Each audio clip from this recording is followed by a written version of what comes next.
Alright, so I want to talk about something that I've been thinking about a lot, and honestly something I haven't seen enough people actually addressing. Black men are really and overly horny. I don't mean that as a joke. We have been conditioned systematically over decades to be this exact way, and it's killing us. In this video, I'm gonna break down how it happened, who profits from this, and how to prevent this from causing further division. So stick with me. Now, okay, so go on YouTube. I mean, you're right here, just click on YouTube. Go to the search bar and look up how to talk to women and see what comes up. It is thousands, millions of videos, hundreds of thousands and millions of views, teaching men how to crack women, how to run game on women, how to fornicate without catching feelings. And a huge chunk of this content is specifically targeted towards black men, okay? Often using our slang, our culture, even our music in the background, in the intros. And even sports, it does the same thing. They package black men as physical specimens. And be that as it may, that they may be physical specimens, they are portrayed as dominant and aggressive. That is the brand. And these leagues make billions upon billions of dollars while we internalize what they push out into our daily lives. Music videos, social media, AI, algorithms, YouTube, TikTok, Facebook, wherever you look. By the time you're 12, 13, 14, 15 years old, you've already been watching thousands of hours of content already. And this content is telling you, this is what a black man should be. This is who you are. This is what you're supposed to be. Unfortunately, we keep absorbing this. I, at one point, absorbed this. But then there's the part that nobody talks about. The adult film industry has created an entire genre, a massive, profitable genre, specifically around black men. It is the leading genre. If you know, you know. And the stereotype that has come out of that has now come to the point where it has seeped into everyday life.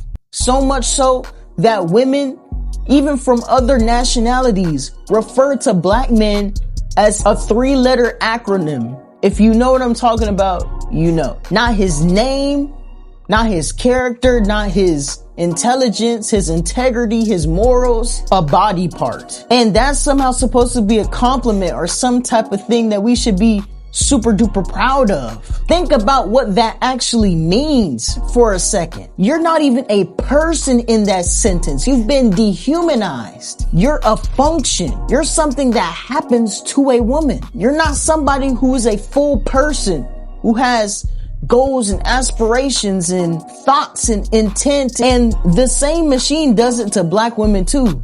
No, it goes both ways. They get hypersexualized in literally every direction, in everything they're portrayed in. Music, media, social media, you name it. And then get judged for it on top of that. Even when they don't have any control over their own media coverage. So now we've got this whole entire community where the men are seen as these animals and women are seen as objects. We wonder why relationships are always in the toilet. It's not a mystery. It was a result that somebody was trying to get. And to be frank, I want to look at what this is actually costing us as a community, because it's not about being disrespected, right? You know, it's not just that. It's not just a vibe type of thing. When you've spent years being fed that women are here to be conquered or to be won, objects, you don't know how to be in a relationship. You never even knew where the department store was for the tools in order to know how to be in a relationship,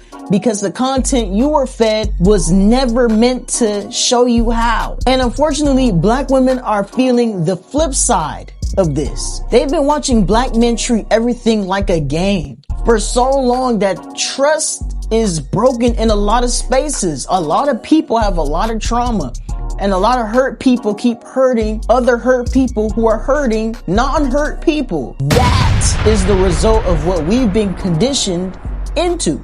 And it doesn't matter if it's TikTok or if it's another app, we are always arguing on social media about similar things every single day. Black men versus black women. And half of the time, we tend to forget or are ignorant to the fact that, you know, the things that we're fighting about, they were engineered, they were doctored up, they were meant to be this way against us, to put us against each other. Someone built this division and people profit from this division. But Dylanalysis, we get it. What can we actually do to help prevent this and stop this and minimize it? Well, here's what I actually think might work. Actually, I think it will work. The first step is to simply get off of the internet. Not a detox for the week. This is not a Sunday off. I mean, genuinely reduce how much content you're intaking, whether that's social media, whether that's AI, whatever. Because realistically, the algorithm doesn't care about you. It's going to keep funneling you wherever it can in order to keep you on your screens watching. It only cares about your attention and the potential that your attention increases into other things that involves it. And unfortunately, it has figured out how to keep black men controlled and locked into watching degeneracy and acting upon it. You gotta delete some apps. You gotta mute some accounts. Stop watching the Sigma male edits and the red pill stuff.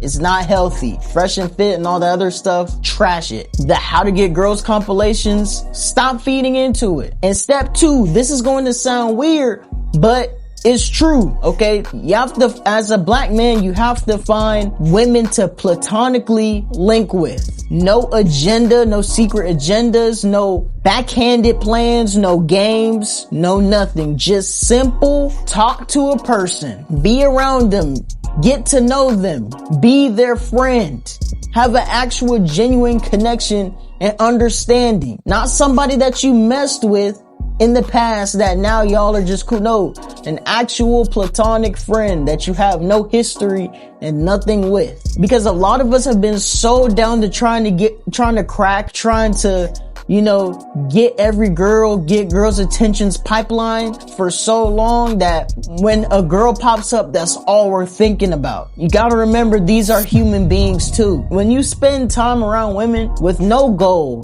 just to get to know and just to be around them as people, then that's when your brain is going to start resetting. You will stop seeing targets and you will eventually start seeing real, genuine connections and people. Your mind can deprogram and can be desensitized from all of the heavy stimulus that is being fed, but only if you stop feeding it with the same things that destroy it.